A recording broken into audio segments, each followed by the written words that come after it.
আসসালামু আলাইকুম। তো এতক্ষণ আমরা ম্যানেজমেন্টসের বেস সেটিংটা দেখে নিয়েছি। এখন আমরা ম্যানেজমেন্টসের এমপ্লয়ি সেটিংটা দেখব। সো এমপ্লয়ি সেটিংয়ে প্রথমে রয়েছে এমপ্লয়ি। এখান থেকে আপনি এমপ্লয়ি ক্রিয়েট করতে পারবেন, অর্থাৎ এমপ্লয়ি ইনলিস্ট করার জন্য আপনার এখানেই আসতে হবে। সো এখানে দেখতে পাচ্ছেন ডান পাশে ওপরে ক্রিয়েট এমপ্লয়ি নামক একটা অপশন আছে, এখানে ক্লিক করতে হবে। সো ক্রিয়েট এমপ্লয়িতে যখন আমরা ক্লিক করব তখন এরকম একটা ফর্ম চলে আসবে। সো এই ফর্মটাতে এমপ্লয়ির নাম এবং তার ব্যক্তিগত ইনফরমেশন সব কিছু কিন্তু এখানে অ্যাড হবে। সো আমরা প্রথমে নেমটা দিয়ে নিব। সাপোজ আমি ওনার নাম দিয়ে নিচ্ছি এমডি অনিক আহমেদ। সো এখন আমরা ডেট অফ বার্থ লিখব। ডেট অফ বার্থ এখানে ম্যানুয়ালি না, বরং এখানে ক্যালেন্ডারের মতো অপশন আছে, এখানে ক্লিক করতে হবে। এখানে ক্লিক করলে আপনি সাল চুজ করার জন্য এখানে যে বাটনটা আছে, এখানে জানুয়ারি 2025 লেখা আছে, বাট যেহেতু ওনার জন্মসাল আরও আগে, সো আমরা এখানটাতে ক্লিক করব। এখানে ক্লিক করলে আমরা আগের সালগুলোতে যেতে পারবো স্ক্রল করলেই। সো স্ক্রল করলে আমি যদি দেই 1993 সিলেক্ট করলাম। এখন আমি মাস সিলেক্ট করব, সেক্ষেত্রে আমার এখানে ডানে বামে দুইটা অপশন আছে, এখানে ক্লিক করতে পারবো। এখানে ক্লিক করলে আমি সাপোজ ফেব্রুয়ারির 8 তারিখ সিলেক্ট করলাম। সো এভাবে ডেট অফ বার্থটা আপনার সিলেক্ট করতে হবে। এরপরে জেন্ডার। জেন্ডার মেইল, যেহেতু উনি একজন ছেলে। তারপর আমরা মোবাইল নাম্বার দিব।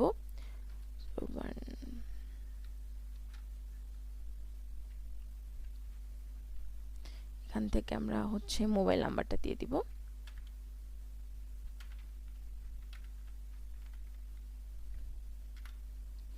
ওকে, সো এখানে কিন্তু আমি ওনার মোবাইল নাম্বারটা দিয়ে দিলাম। এরপর মেইল অ্যাড্রেসে চলে যাব।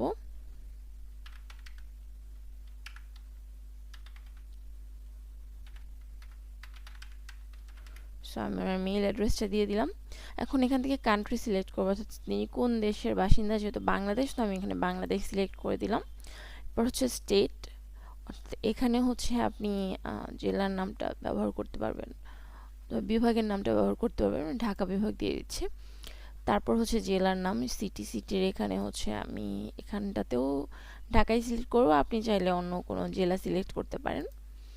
তো এরপরে অ্যাড্রেস। তো যেহেতু ওনার অ্যাড্রেস ঢাকাতে, আমি এখানে ঢাকার কোথায় সেটা আপনি লিখতে পারেন। আমি এখানে ধানমন্ডি ঢাকা লিখে দিচ্ছি।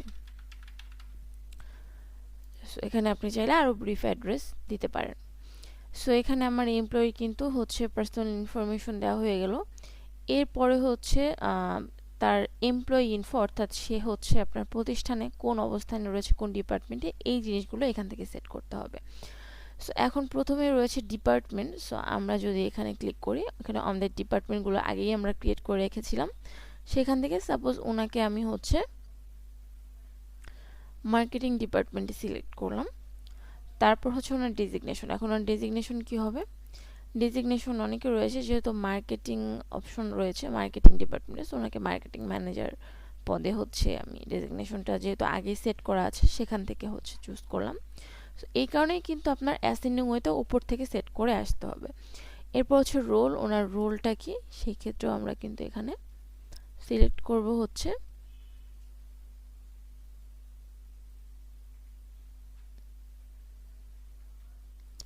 সাপোজ এখানে সুপারভাইজার সিলেক্ট করে দিলাম। ওকে, এখন ওনার ব্যাংক নেম। সো আমি এখান থেকে আইএফআইসি ব্যাংক সিলেক্ট করে দিচ্ছি। অ্যাকাউন্ট নাম্বার, ওনার আইএফআইসি ব্যাংকের কোন অ্যাকাউন্ট নাম্বার, সেটা কিন্তু এখান থেকে সিলেক্ট করতে পারবেন। এরপর ব্রাঞ্চের অ্যাড্রেস, অর্থাৎ কোন ব্রাঞ্চের। সো সেই ক্ষেত্রে আমি ধানমন্ডি ব্রাঞ্চ লিখে দিচ্ছি।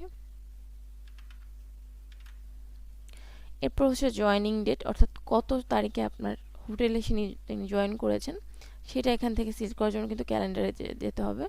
সো সেম ওয়েতে আমি দিয়ে দিচ্ছি উনি 2022-এ জয়েন করেছে।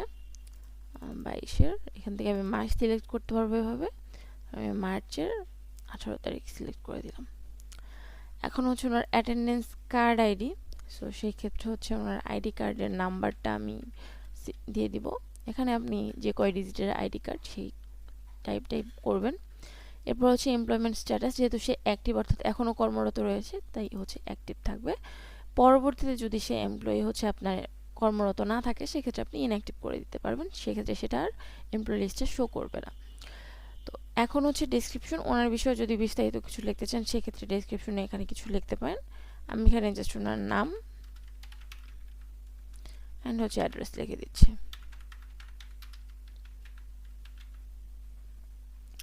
সো এখানে ক্রিয়েট অপশন আছে, এখানে ক্লিক করলে হচ্ছে খুব সুন্দরভাবে এটা ক্রিয়েট হয়ে যাবে, দেখতেই পাচ্ছেন ক্রিয়েট সাকসেসফুলি। এরপর ডান দিকে আরও কিছু জিনিস রয়েছে যেগুলো হচ্ছে এখান থেকে আপনি প্রোফাইল পিকচার দিতে পারবেন, ওনার ইমেজ দিতে পারবেন, বাট এটা ম্যান্ডেটরি নয়, আপনি চাইলে ইমেজ অ্যাড করতে পারেন, না চাইলেও সমস্যা নেই। সো এরপরে হচ্ছে আমি আপনাদেরকে একটা ইমেজ চুজ করে দেখি, এখানে চুজ ফাইলে যদি আমি ক্লিক করি তাহলে হচ্ছে এখানে আমি সাপোজ এই লোকটাকে সিলেক্ট করব, যদি এটাকে একটু উদ্ভট দেখতে যাই হোক, এখানে সিলেক্ট করলে এখানে সিলেক্টে যদি আমি ক্লিক করি তাহলে এটা প্রসেস হয়ে যাবে, যে সিলেক্ট হয়ে গেলে এখানে আপডেট করে দিলেই ওনার ছবিটা কিন্তু সাকসেসফুলি আপডেটেড হয়ে যাবে। আপনারা এখানে ফর্মাল কোনো ছবি দিয়ে দিতে পারবেন। তো এরপর হচ্ছে ইউজার ক্রেডেনশিয়াল, যেটা হচ্ছে আপনার ইউজার ক্রেডেনশিয়ালেতে যেটা করতে হবে সেটা হচ্ছে যে ওনার ইউজার নেম কিন্তু এখানে আপনি কোনো হচ্ছে এডিট করতে পারবেন না, কিন্তু পাসওয়ার্ডটা আপনি সেট করতে পারবেন। তো এখানে বেসিক্যালি ওনার মেইল আইডিটা চলে এসেছে ইউজার নেমের জন্য, এখানে আপনি পাসওয়ার্ড সিলেক্ট করে দিবেন। সাপোজ আমি এখানে 123 এই ক্যারেক্টারের একটা পাসওয়ার্ড আমি সিলেক্ট করে দিলাম। এখন এটা হচ্ছে ডেটা অ্যাক্সেস টাইপ, অর্থাৎ হচ্ছে আপনি যে এই এমপ্লয়িকে কতটুকু অ্যাক্সেস দিবেন আপনার সফটওয়্যারের, সেটা এখান থেকে সিলেক্ট করতে পারবেন। যদি এখানে দুইটা অপশন আছে ওন, যদি ওন করে তাহলে সে প্রত্যেকটা অপশনে সে ক্লিক করতে পারবে, অর্থাৎ প্রত্যেকটা জায়গায় সে অ্যাক্সেস পেয়ে যাবে। কিন্তু এখান থেকে যদি আপনি অ্যাজ রোল দেন তাহলে সে শুধু তার এমপ্লয়ি আইডিতেই ঢুকতে পারবে, এর বাইরে আর সে কোনো জায়গায় অ্যাক্সেস পাবে না। সো আমি এখানে অ্যাজ রোলই দিয়েছি, অর্থাৎ সে শুধু এমপ্লয়ির সেগমেন্টেই দেখতে পারবে, মানে তার নিজের যে অপশনটা, নিজের ইনফো এটাই দেখতে পারবে, এর বাইরে আর কিছু অ্যাক্সেস সে পাবে না। এরপরে রয়েছে এখানে, আমি এখান থেকে আপডেট করে দিব এটা। এরপরে রয়েছে আমার স্যালারি ইনফো, স্যালারি ইনফো এখানে আমি ক্লিক করে মান্থলি দিয়ে দিলাম। স্যালারি হচ্ছে ওনার এখান থেকে স্যালারি সেট করে নিতে পারবেন, সাপোজ আমি এখানে দিয়ে দিচ্ছি 30,000।